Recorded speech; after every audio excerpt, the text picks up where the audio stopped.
Be'ezras Hashem, with Hashem's help, we're beginning a new set of laws. The third one in this book, Hilchos Bias Hamikdash, the laws of entry into the Holy Temple. What dictates who is allowed to go into the Beis Hamikdash, who is not allowed to go in, when you're allowed to go in, when you're not allowed to go in. And the Rabbi explains that the order is very fitting. The first set of laws is how to build the Beis Hamikdash. The second set of laws is the Klei Hamikdash, all the utensils. So once you have a temple and you have people that work there, now you can tell people how to go in and how not to go in, or when they can go in or when they can't. In other words, it follows chronological order. And also, conceptually speaking, Bias Hamikdash is a reference to spiritually coming into the temple, graduating from the level of a person who's outside of the Beis Hamikdash to the person who can go in to a holy place. The last halacha of the last set of laws told us that every single person can become like a prophet. Once every person is on that level, every person can go into the Beis Hamikdash at the highest level, which of course is the Bayit Shlishi, the third temple, which is going to be when Mashiach comes. But we're going to learn the literal halachic parameters and guidelines of who can and who can't go into the Beis Hamikdash. So as the Rambam always does, he gives us the list of the mitzvahs that are going to be discussed in this set of laws. Yesh bichlalan 15 mitzvahs.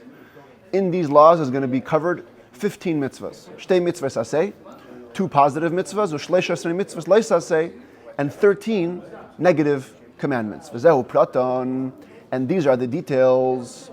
Just to give the background noise, a lot of people in shul today. Aleph, shelo yikanes kohen shikar lamikdash. A kohen who's drunk cannot go in to the holy area of the holy temple. We're going to see in a minute, it's not the whole temple, it's a specific part of it. But if he's drunk, he cannot go in. We'll also define what constitutes drunk, how much you have to drink to be drunk. Beis shelo yikanes by kohen pru arosh. A kohen cannot enter the Beis Hamikdash with long hair. Gimel shelo yikanes by kohen kru abgadim. A kohen cannot go into the Beis Hamikdash with torn clothing. Dalid shelo yikanes kohen b'chol eis laheichal.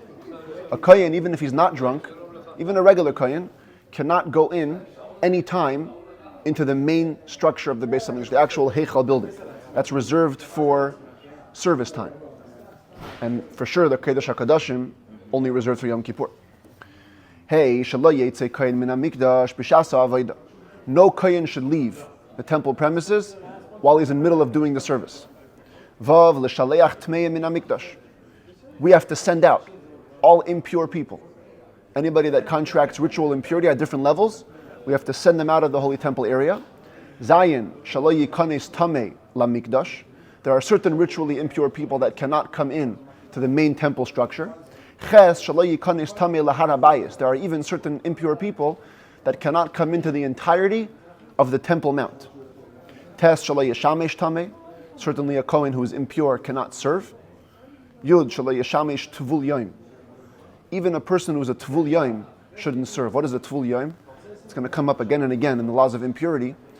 Many times a person becomes impure and you have to go to the mikveh to become pure again. So usually, or in certain cases, you go to the mikveh, that's it, you're pure, go home. But there are some cases where even after you go to the mikveh, you have to wait till sunset. Once the sun sets, or really once the stars come out, nightfall, then you're fully pure. That's called tvul yom. Tvul yom means you went to the mikveh by day, but you're waiting for the day to end to become fully pure. So even such a kohen, who already went to the mikveh technically, but because he's a tvul yom, he cannot serve in the temple. Yud Aleph lekadesh ha'oived yadav v'raglav. A person who's about to serve in the Beis Hamikdash needs to first sanctify his hands and feet. The way you do it is you wash them from the kior, from the laver that was in the Beis Hamikdash. You would wash your hands and feet in a special way. Yud Beis shelo yikanes bal mum laheichal v'lamizbeach. A kohen who has a mum, a blemish, cannot go into the temple structure or even to the mizbeach. Yud Gimel shelo la'avoid bal mum. Somebody who has a blemish, and we'll define what exactly constitutes a blemish, cannot do any service in the Beis Hamikdash. Yud Daled shelo ya'avoid bal mum oiver. Even somebody who has a passing blemish. Right, you get a cut, and it's going to heal. In 2 months, it's going to heal. But now there's a scar, now there's a wound. He cannot serve while he's wounded. Tesvav shelo ya'avoid zar. A person who's not a kohen also cannot serve in the Beis Hamikdash. Ubir mitzvahs elu b'prakim elu. The explanation of these mitzvahs is coming in the following 9 chapters. Be'ezras Hashem. Perek Rishon, chapter 1, halacha aleph. Kol kohen hakosher la'avoda. Any kohen who is fit for service, he meets all the qualifications, he's the right age, he has all the training, he's in good shape, he doesn't have any blemish, he's totally kosher for service. Im shasa yayin, if he says a little l'chaim, and he drinks some wine, asur lo lehikanes min hamizbeach v'lifnim. He cannot enter the area past the mizbeach. So I drew this red line just to show you what it means essentially. From here, from the mizbeach and onwards, drunk kohanim are not allowed. The im nichnas ve'avad, if he went in and he did serve even though he wasn't supposed to, avoidasai psula, first of all, whatever he did is disqualified. So if he brought a sacrifice, you have to bring it again. If he lit the menorah, you have to do it again. And personally, v'chayav misa b'dei shamayim, he's liable to death at the hands of heaven. Hashem takes care of him. Shenemar, as it says, back to the verse, v'loi samusu. Right, the full verse is after Nadav and Avihu, after Aaron's 2 sons passed away. So Hashem spoke to Aaron and to the other of his remaining sons, and he said, Yayin v'sheichar al teisht. You should not drink any wine or intoxicating beverage, b'vayachem el oyel mayit, when you come to the temple, so that v'loi samusu, so that you don't die. Which means that if you do get drunk and you go into the Beis Hamikdash, you're going to die. V'hu sheshasa. Now this is provided you have to meet the following conditions. You have to drink revius yayin chai. It has to be a revius, that's about 3 ounces, of raw wine. Raw wine means undiluted wine, fresh wine. Bevas achas, at 1 shot. Miyayin sha'avru alav arba'im yom. And the wine had to have been aged at least 40 days. So the basic fermentation already finished. Avalim shasa paches merevius yayin. But if you drank less than a revius of wine, or shasa revius v'hifsik ba, or you drank a revius, but you paused, you didn't drink it in 1 shot. Or mazga b'mayim, or it wasn't fresh, you diluted it with water. Or shasa yayin migita b'seichar bain, or you drink wine straight from the press within 40 days. Afilu yeser merevius, even if you drink more than a revius of wine, pater ve'enei mechalal avoda, you're exempt from death, and you also don't disqualify whatever service you did. Shasa yeser merevius minayayin.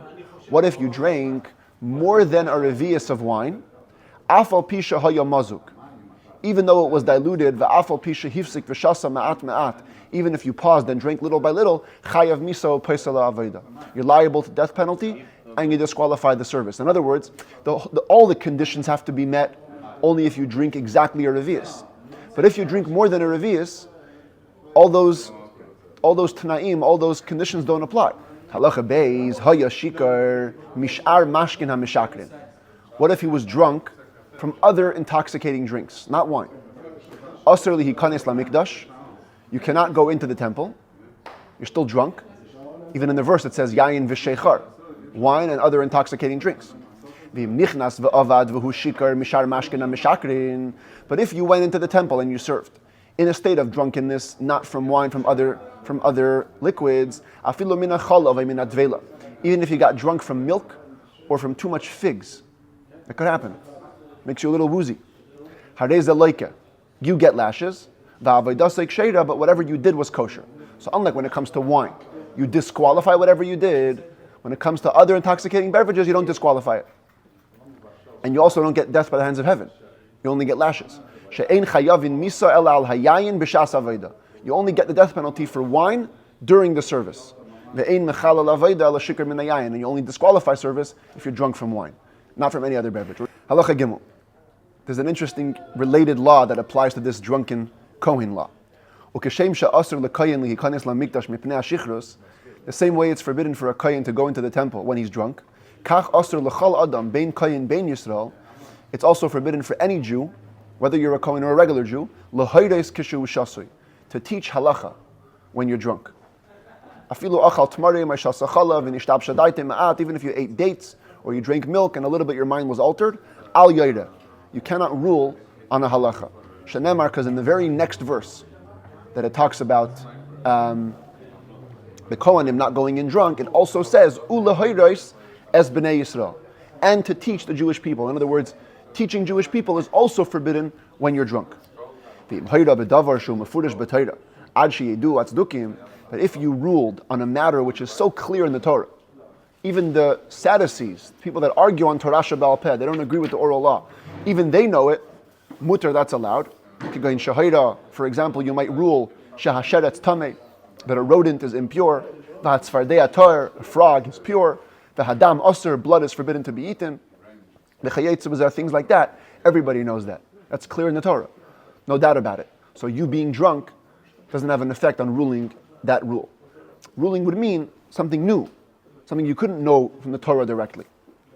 Halacha Gimel, even a drunk person, umuter lashikar lalame Torah. A drunk person could teach other parts of Torah. Va'afilu halaches u'midrashes. Even Torah law, Torah interpretation. V'hu shelo yaira. You don't deliver a ruling, you're good. If you were a sage that was always ruling, you're the town rabbi, lo yelamed, you can't even teach a regular shiur, a regular class, because every word that comes out of your mouth as a rabbi, shalimudeh hirahi. When he teaches, people take it as law. So if someone gives a daily, if someone is known to be the rabbi of the town, they're always calling him with the questions, he can't even give a daily Gemara shiur if he's drunk, because whatever he might say might be construed as a ruling. Halacha hey, returning now to the Kohen. Shasa kedei revi'is bilvat. What if you only drink exactly the revi'is amount? V'haya b'mayim kolshu, and there was a little bit of water, it was a little diluted. Or yashen ma'at, or you slept a little bit after you drank.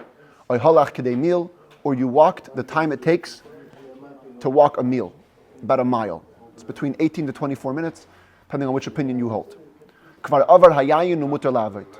So halachically speaking, at this point, the wine, the effect of the wine already passed, and you can serve in the temple. But if you drink more than a revi'is of wine, even if it was diluted, actually sleeping a little bit or taking a walk adds to your drunkenness. Rather, in this case, you have to just judge it case by case. You have to wait, according to how drunk you are, until nothing at all remains of the drunkenness. No effect at all, then you can go back and serve in the temple. Halacha vav, anshe mishmar mutarin lishtos yayin baleilos. The men of the mishmar. Remember, every week there was a different mishmar, a different watch, who would serve in the temple. And of that watch, they were divided into 7 days. Every day there was a beis av, a group who would serve that day. So the Rambam says an amazing halacha. Anshe mishmar, any Kohen that was on duty that week, the whole week, mutarin lishtos yayin baleilos. They can drink wine any of the nights of their week, because during the nighttime, there's no service. Avalei bimei Shabbaton, but not during any of the days of the week. From Sunday to Shabbos, as long as they're on the week of duty, they cannot drink wine. Even the other groups, who knew that their day wasn't today, their day is Monday, and today is Tuesday. He knows, I'm not going to serve today. So why can't I drink wine today? Maybe there'll be too much work. Who knows? It might be a very busy day in the temple. The daily people that were assigned are not going to be enough. It's going to be too heavy for them. They're going to need others from their group to help them. And therefore, you have to always be on call. No getting drunk. In reserves, exactly. The miluim. The anshe beis av shel oisei hayayim. Certainly, the people of that day. If this is your day, you're meant to serve. Asurim lishtes bein bayayim bein balayla. You cannot drink both by day and by the night of your day. Shema yishta balayla v'yashkim la'avidasei v'adayin lesar yenim me'alav. Maybe you have a drink at night, and you're going to get up early to serve. I mean, we saw in the last set of laws, the day started before dawn in the Beis Hamikdash. So you get up early, and the wine, the effect of the wine, still hasn't come off of you. So you cannot drink the night before. Halacha Zayin, it gets even more amazing.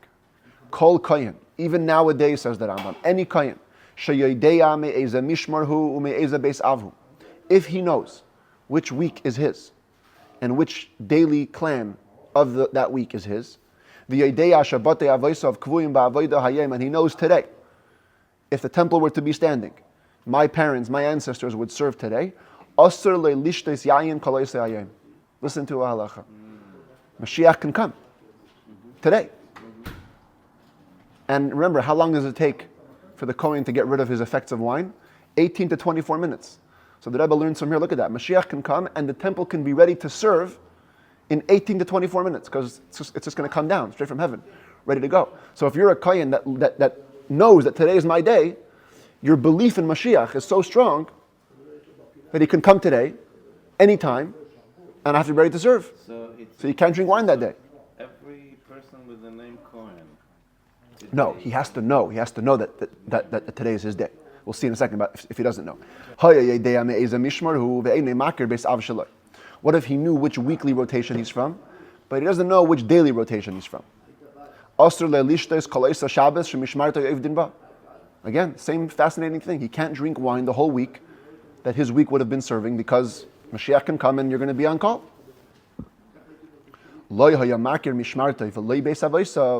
If you didn't know anything, you didn't know your day, you didn't know your week, logic should dictate that you should always be forbidden to drink wine because again, Mashiach can come and it might be your day. We have a concept in halacha that sometimes your problem becomes your solution. Because you don't know, so we can't hold you, down in chains your whole life. So you can always drink wine, because anyways you won't be able to serve till you're going to be reestablished, refixed into your proper week and proper day. So therefore, for now, drink whatever you want. Halacha ches. So that covers the laws related to drinking wine. Now we're moving on to a second prohibition on a Kohen. Kohen shagad al sa'arei. If a Kohen grows his hair too long, he also cannot go in the temple premises past this red line. He cannot go past the Mizbeach and inwards. If he went in and he served anyways, he's also liable to the death penalty by the hands of heaven. The same way like a drunk Kohen who would serve, also a long-haired Kohen who would serve. Shenemar, it says, no Kohen can drink any wine. And right next to it, in the previous verse, it says, they should not shave their heads, but they should not grow too long of a wild hair. Which means, by putting them together, we learn, the same way when it comes to wine, Torah says clearly you're obligated to the death penalty, so too if you grow your hair too long, death penalty. However, unlike the drunken Kohanim, they don't disqualify what they did. Even though he has to die, but the service that he did is kosher.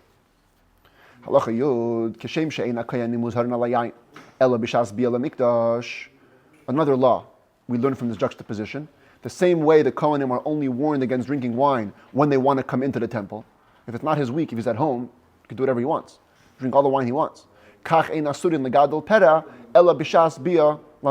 thing for the long hair. There's no inherent prohibition to grow your hair long. You want to grow your hair long, grow your hair long. You're prohibited to grow your hair long and come into the temple. When is that? A regular Kohen. Aval Kohen Gadol, but a high priest, as we saw actually in the last set of laws, Asur legadol perav lekreya begodav leolam. He can never grow his hair long. He can never tear his clothes. Sharei tamidu b'mikdash. He's always in the temple. Ulekach nemar. By therefore it says again in a separate verse, Es reisha lo yifrav godav lo yifraim. He cannot grow his hair long. He cannot tear his clothes because he's always in the temple, and because he's always supposed to be in the temple, even when he's not in the temple. He also has a prohibition against that, as we saw again in chapter 5 of the last set of laws. Halacha Yud Aleph. Kamahu gidul pera. How long is called long hair? 1 inch, 2 inches, 1 day, 2 days. It says the Rambam shloishim yom kinazir. We go 30 days, like a Nazirite. We saw by the Nazirite, Shenemar Ba, it says by him, Gadil pera sa'aroishai. He needs to grow the hair of his head very long. Ve'ein niziros pchusa mishloishim yom. And there's no term of niziros less than 30 days. The Rambam doesn't bring it, but there's a gematria, the very word before it, Kadosh Yiyah, the word Yiyah, Yud Hey, has the gematria of 30. It's one of the ways we know that you have to have minimum 30 days for the Naziros. So if Naziros, where it uses the same word, Pera, long hair, minimum is 30 days. So therefore, Kohen also 30 days. Lefichach, therefore, Kohen Hedyeta Oived. If a regular Kohen is doing service consistently in the temple, Megaleach mishloishim yom, he has to make sure to take a haircut every 30 days. This way, he never lets his hair grow longer than 30 days. Va'anshe mishmar. Now, as we said in the last set of laws, whoever's on the mishmar, if you're on weekly duty, asurin l'sapir u'lechabes b'shabbaton. You cannot take a haircut or do laundry throughout your week. It's to discourage them from coming up to their weekly rotation in a disgusting situation, disheveled. They should take a haircut, wash themselves, and launder their clothes before they come up. Come to the temple in an honorable, dignified fashion. What if somebody's week finished during a holiday? Right? Pesach is 7 days long. So the Pesach started on Thursday. Now every Mishmar went from Shabbos to Shabbos. So the guy came the Shabbos before Pesach, and now it's the Shabbos in middle of Pesach. So he couldn't take a haircut all week long because he was on duty. But let's say now after he wants to take a haircut. Okay, so I can't think of the Omer, it's true. But but the morning of not taking a haircut started in Rabbi Akiva's times, after the temple. That was because his students died. Not because inherently, but definitely the laws of taking a haircut didn't apply yet. So you want to take a haircut now on Chol HaMoed. Problem is we don't take a haircut on Chol HaMoed. But here you have a dispensation. Mutter legaleach beregel. You can shave during the holiday because you couldn't shave before. Haircut meaning. Avalim shalma be'erev haregel. But if your week finished right before the holiday, your Shabbos is, Pesach is on Monday, and your Shabbos is the day before, 2 days before. You can only take a haircut on the eve of Yom Tov on Sunday. You missed it. Wait till after the holiday. Halacha Yudalid. The Rambam brings up a new thing now. Din kruei begadim, v'din pruei roish echadu. We're talking about now not taking a haircut. But the truth is the same law applies to somebody who had torn clothing. Shanemar, because it says in the same verse, Rashechem al tifro, uvigdeichem loy sifroimu, v'loy samusu. I didn't put it in my screen here. Okay, in the next verse, after the verse about drinking, it says, don't grow your hair long, and don't tear your clothing so you shouldn't die. You put it before. No, before this was just about drinking. But right after it says, also not growing hair, not tearing the clothing. Point is, it puts together growing hair and tearing clothes. So if you served with torn clothing, you're liable to the death penalty by the hands of heaven. Even though your service is kosher, you haven't disqualified it. Halacha Tezvav says that Amam Yerali, it seems to me, Shekol Kohen HaKosher LaAvodah, if a Kohen is kosher for service, Im Nichnas Min HaMizbeach V'Lifnim. If he came in past the Mizbeach, comes in past the Mizbeach, V'hu Shosu Yayin, Oy Shikar Mishara Mishakrin, Oy Prua Roish, Oy Krua Begadim Kaderach Shekerin Alamesim, he meets any of the four criteria. He's drunk from wine, he's drunk from any other beverage, he has a long hair, he has torn clothing, the way you would rip for a dead relative. Afal Pishalei Avad Avaida, even if he didn't do any service, Harez Aleike, he still gets lashes. That's the Rambam's Chiddush. Till now we're talking about coming in and serving. What if he just walked in, he didn't serve? You get lashes. You were fit to serve, you came in at a time of service, and you're disheveled like this, so you're prohibited from coming in. And if you do, you get lashes. Even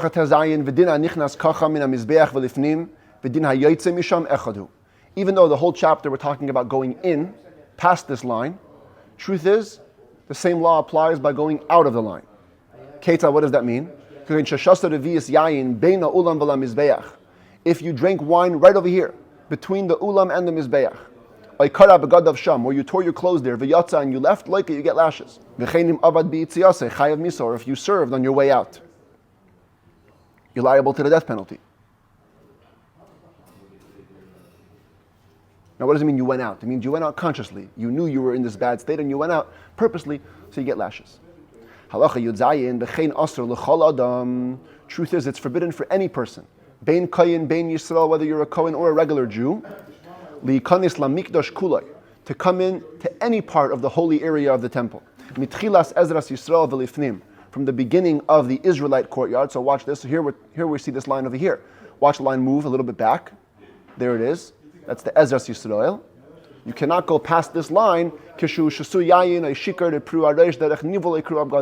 the Jew is drunk from another beverage, long hair in a disgusting way, or torn clothing. Even though there's no clear prohibition against it, it's not honorable She'ein ze kavod u'meira labayis hagadol v'hakadosh she'yikanes b'ay menuvel. It's not honor. Doesn't show respect for the great and holy home to go in a disheveled fashion. Aval Yisrael shegadal sa'aray ad shenasa machlefes. But if a Jew grew his hair out till it became like a weave, it was big and thick, v'lo haya derech nivel, but he combed it. He took care of it. It doesn't look disgusting. Hareza mutar lihikanes le'ezras Yisrael. He can go in to the Israelite area because the prohibition for a regular Jew is only derech nivel in a disgusting way. For a Kohen, it's every way. But for a regular Jew, if it looks good, it's fine.